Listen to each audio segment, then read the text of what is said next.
नमस्कार दोस्तों, बात करते हैं एक डाइवोर्स केस की वंदना सिंह वर्सेस सतीश कुमार के बीच में। ये जो केस है दिल्ली हाई कोर्ट की डिवीजन बेंच ने रिसेंटली डिसाइड किया है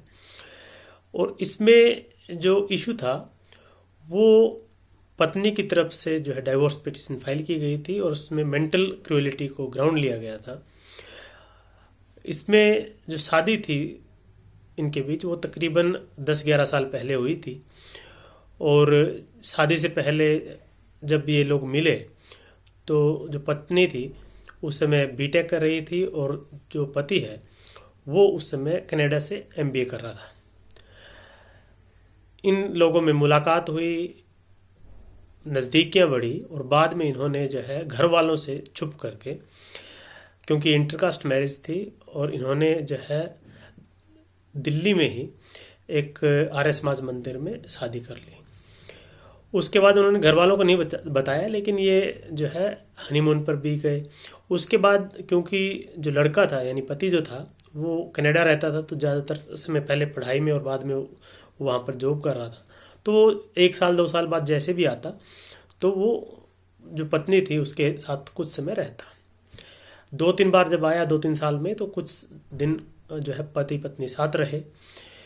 और उसके बाद पत्नी ने 2014 में डाइवोर्स के लिए फैमिली कोर्ट में पिटीशन फाइल की। फैमिली कोर्ट ने जो मेंटल क्रूएलिटी का ग्राउंड था उसके बेसिस पर जो पत्नी की तरफ से जो पिटीशन फाइल की गई थी उसको जो है डिसमिस कर दिया। फैमिली कोर्ट ने नहीं माना कि इस मामले में मेंटल क्रूएलिटी हुई है।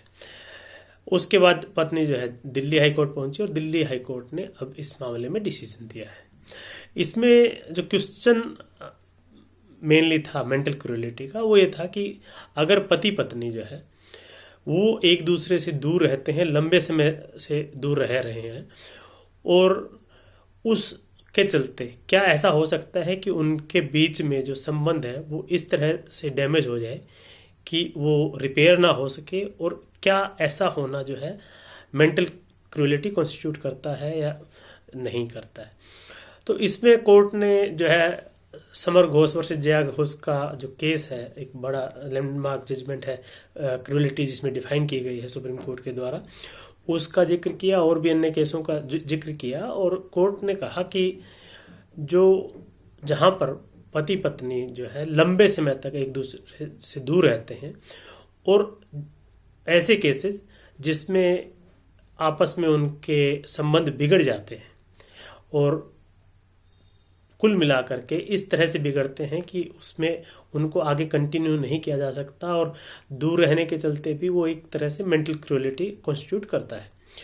क्योंकि इस मामले में जो पति और पत्नी की जो बात थी इसमें एक आ गया, कोर्ट ने कहा कि हालांकि सब ऐसे केसेस में मेंटल क्रूएलिटी नहीं होती जहां पर पति और पत्नी लंबे समय के लिए एक दूसरे से दूर रहते हैं,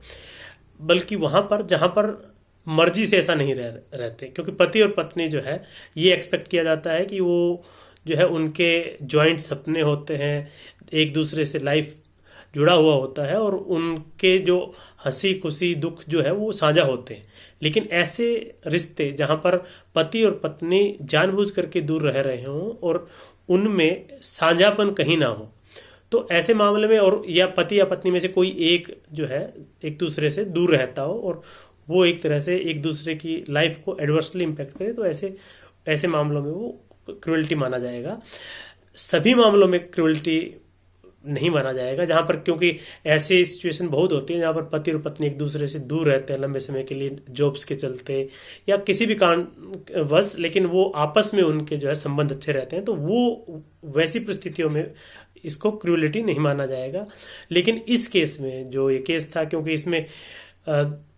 तकरीबन 4 साल की शादी का समय था, 4 साल की शादी में पत्नी की तरफ से कहा गया कि मुश्किल से जो है 10-20 दिन वो लोग साथ रहे और पति जो है एक तरह से जब भारत आता था तब उसके साथ कुछ दिन रहता था। तो कोर्ट ने इसको इस तरह से लिया कि एक तरह से पति ने पत्नी को ओवरसीज वाइफ की तरह ट्रीट किया है कि जब कभी भी वो भारत आए तो भारत में उसे एक कंपेनियन मिले और कंपेनियन की तरह वो केवल ओवरसीज वाइफ की तरह ही वो उसने उसको ट्रीट किया, उससे ज़्यादा नहीं। जो पिछले जो शुरुआती 4 साल थे उसमें जो है पति के द्वारा पत्नी को ऐसा भी नहीं है कि कुछ जो भत्ता दिया गया हो या कोई अ, खर्चा दिया गया हो। पति के द्वारा यही कहा गया कि जो पत्नी है वो खुद प्रोफेशनल है और अपना कमाती है। हालांकि पति ने कहा कि मैंने उसे गिफ्ट दिए हैं, कुछ और भी बातें कि कहीं जहाँ कहीं भी होटल में गए हैं तो वहाँ पर मैंने रेंट दिया है, इस तरह की बातें पति की तरफ से की गई। लेकिन इस पूरे केस में कोर्ट ने माना कि जब से डिवोर्स पिटिशन फाइल की गई थी 2014 में, उसके बाद तो उनके बीच में किसी भी तरह का कोई संबंध नहीं रहा है और पति की तरफ से भी ऐसा कोई एक तरह से इंटेंशन नहीं लगता। हालांकि पति ने कहा कि वो चाहता है कि वो पत्नी उसके साथ रहे, कनाडा आ जाए, और पत्नी के जो भाई और पिता हैं वो नहीं चाहते हैं कि इंटर कास्ट मैरिज इनकी कंटिन्यू करे। लेकिन जो पत्नी थी, पत्नी ने माना कि अब जो उनकी जो मैरिज है वो इस लेवल तक जो है डैमेज हो चुकी है कि अब पत्नी जो है मैट्रिमोनियल टाइम में बंदी नहीं रहना चाहती और वो चाहती है कि इस मामले में उसे डिवोर्स मिले। तो इस पूरे मामले में जो कोर्ट ने लास्टली कहा कि जो मैरिज जो होता है उसमें कुल मिलाकर के केवल इसलिए कि वो मैरिज हुआ था और उसमें मैरिज वाली कोई बात बची ही नहीं हो तो उसमें कंटिन्यू करना केवल एक लीगल बॉन्डिंग वाली बात होती है, वो कोर्ट के हिसाब से सही नहीं है। और कोर्ट ने इस मामले में जो है डाइवोर्स जो है ग्रांट कर दिया है। जो पिटीशन फैमिली कोर्ट में एक तरह से डिसमिस हुई थी उसको high court, Delhi high court ने एक्सेप्ट कर लिया और इसमें ये कहा कि पति के द्वारा जो भी उसकी तरफ से एक्टिविटी, यानी कि जो उसका दूर रहना सालों तक और मुश्किल से पिछले 10 सालों में कुछ एक दिन उनके साथ रहने ना, एक तरह से पत्नी पर मेंटल क्रूएलिटी कॉन्स्टिट्यूट करता है। और मेंटल क्रूएलिटी के ग्राउंड पर जो हिंदू मैरिज एक्ट में जो एक ग्राउंड है उसके बेसिस पर इस मामले में डाइवोर्स दे दिया गया है।